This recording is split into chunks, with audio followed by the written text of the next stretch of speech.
Bible truth, line by line, in context, 5-minute lessons. Let's go. Welcome to Bible Bites.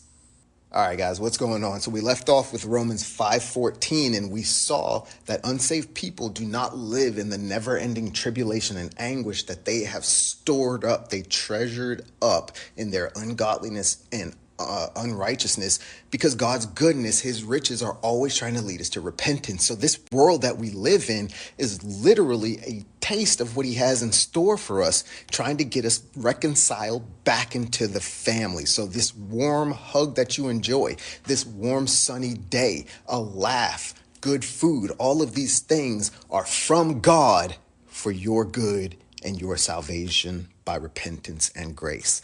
Let's keep going, though.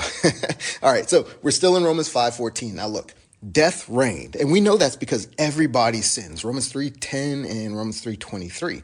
We're constantly spreading that venom. We are the serpent, the asp, okay? Now, look at this. This judgment, though, against sin, it says it includes people who did not sin the way Adam sinned. That's what similitude is. Similitude is similar or in a like manner. So there are people who sinned not the way Adam sinned, and they still receive the same judgment.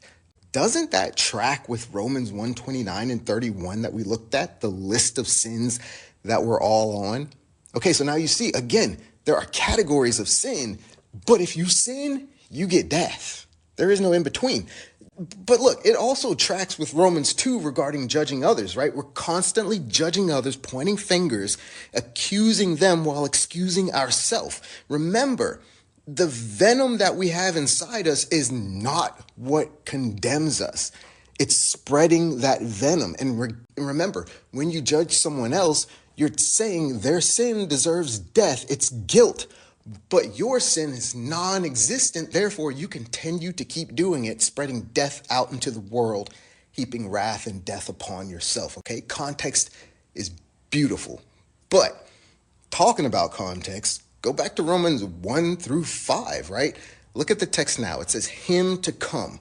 We know from beginning to now, him to come is Jesus, right? That goes all the way back to Romans 1:2, where we learn the prophets foretold of the gospel of God. But now we're moving into Romans 5:15, and Paul compares sin and death to the gift of Christ's salvation. Let's look at the text, though.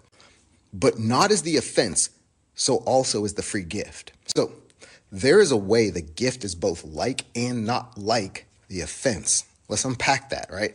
What is the offense that Christ's free gift is not like? Well, what have we been talking about this whole time? Let's go back to Romans 5:12. Sin and death entered into the world. All right, cool. That's the offense. But then how is the free gift like the offense?